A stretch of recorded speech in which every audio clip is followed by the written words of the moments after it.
Anna. Bonjour Brigitte, bonjour Hugues. Donc, je vous ai appelé. Donc, il y a donc deux sujets qui font partie de votre émission aujourd'hui. Donc, effectivement, donc j'ai eu ma mère qui m'a eu à 17 ans avec mon père, et donc ils ont après quelques années, aux alentours de 15 ans, divorcé. Ils ont été tous les deux égoïstes. Ils ont essayé de, entre guillemets, sauver leur peau et reconstruire leur vie. Et c'est vrai qu'à travers ça, je me suis toujours dit qu'il fallait que j'attende de trouver la bonne personne pour avoir un enfant. Et donc, ce que j'ai fait, j'ai attendu, je me suis mariée. J'ai voulu avoir une maison, un travail et une voiture, un peu un couple normal pour avoir un enfant. Donc, j'avais 30 ans quand je me suis mariée. À 36 ans, 35 ans, j'ai arrêté la pilule. Je me suis rendu compte qu'effectivement, on n'arrivait pas à avoir d'enfant. Donc, j'ai fait des tests. Il s'est avéré que j'avais un manque d'AMH. Donc, à partir de là, on a commencé un protocole FIV. Le protocole FIV avait été donc accordé donc du côté de Montpellier, et mon ex-époux n'a pas voulu faire ce protocole. Donc, on a arrêté la FIV et donc j'ai donc divorcé. À la suite de ça, j'ai mis 3 ans pour me reconstruire. Et donc là, récemment, j'ai rencontré quelqu'un. Ça fait 4 mois qu'on est ensemble, donc on a essayé de faire les choses entre guillemets bien. On a attendu avant d'enlever le préservatif, et là, par ma grande surprise, la première fois qu'on l'a fait, je suis tombée enceinte. Alors, c'est une personne qui a 37 ans, moi j'en ai 40, bientôt 41. Il veut pas de cet enfant, il souhaite avoir une carrière professionnelle, donc il est en reconversion. Et donc aujourd'hui, je me retrouve un petit peu sur les carreaux, et donc voilà, donc des décisions à prendre compliquées, et toute une remise en question du départ, qui fait que je voulais bien faire les choses, et finalement voilà. Le destin vous rattrape en quelque sorte. Voilà. Oui. Vous êtes enceinte de combien de temps? Je suis enceinte de 1 mois et 2 semaines. D'accord, oui. Oui, donc la réflexion vous êtes en pleine réflexion. Ça, de toute façon, il y a vous seul qui peut prendre cette décision.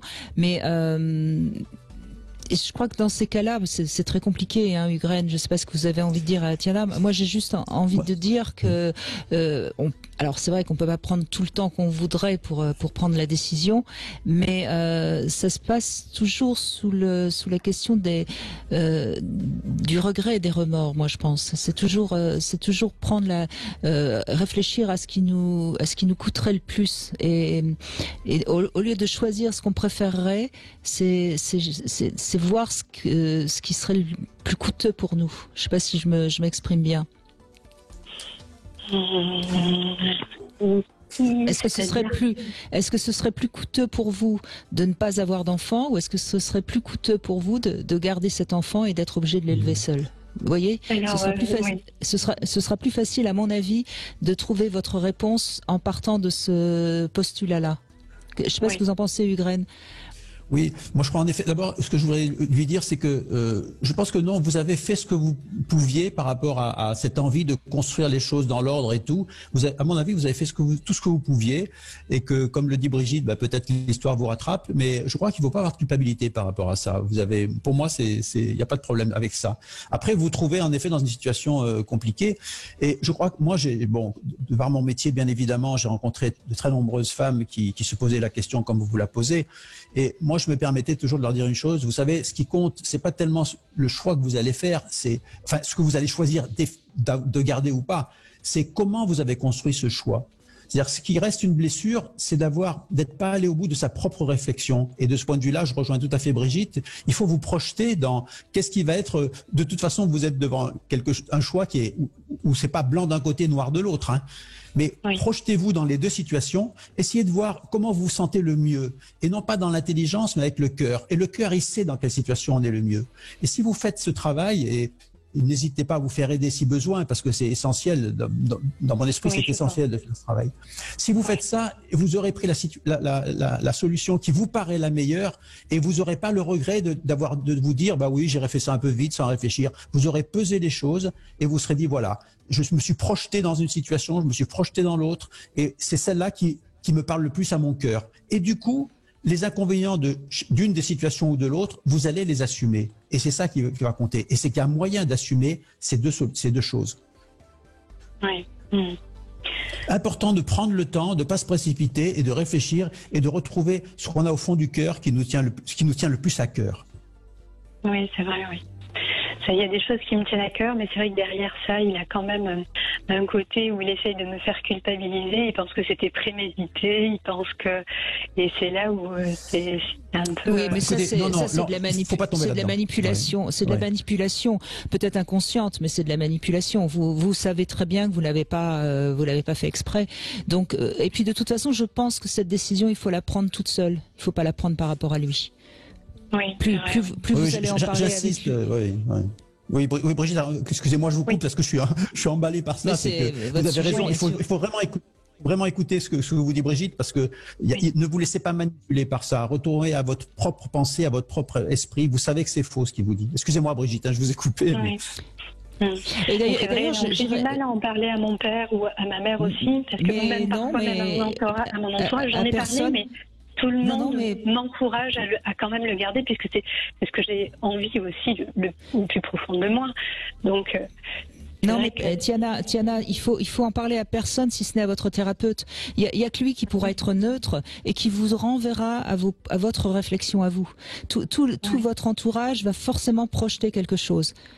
Vos parents vont peut-être projeter l'envie d'être grand-père, votre compagnon projette l'envie qu'il ne soit pas père, vos amis, elles vont projeter en fonction de leur propre vécu, tout le monde va projeter en fonction de son vécu. Et ça va pas vous aider à voir clair. Alors que si vous allez parler à un thérapeute, un bon thérapeute, pourquoi pas à Hugues, je suis sûre qu'il sera prêt à vous écouter. Avec grand plaisir, oui, Hugues. Bon, écoutez, on vous donnera, si Hugues le permet, on vous donnera aucun problème. Voilà.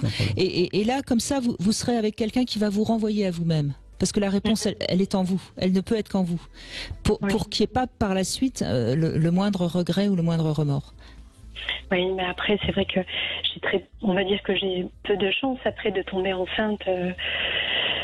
Après ça, puisque je vais avoir 40 ans, l'AMH, donc je suis en dessous de la moyenne. J'étais à 1,1 il y a un an. Donc, mais ne projetez pas votre éventuelle impossibilité ou possibilité d'avoir un enfant. Projetez-vous dans l'envie éventuellement d'être mère célibataire, si je puis dire, ou l'envie de ne pas rentrer dans ce que ça va être, parce que c'est quand même une autre vie, si vous acceptez de le garder. Donc c'est deux vies qui se proposent à vous, qui sont différentes, et les deux ont des avantages et les deux ont des inconvénients. Oui. C'est à vous de faire ce travail-là. Vous pouvez noter sur un bout de papier d'un côté et de l'autre, et comme l'a dit très justement Hugues, ce n'est pas tout blanc d'un côté et tout noir de l'autre. C'est pour ça que c'est difficile d'ailleurs de choisir. Mais c'est promis, on va vous donner les coordonnées de Hugues, et puis vous pourrez converser hors antenne avec lui tout à l'heure. D'accord ? Bon courage. Très bien, je vous remercie à vous. Au revoir. Je vous en prie.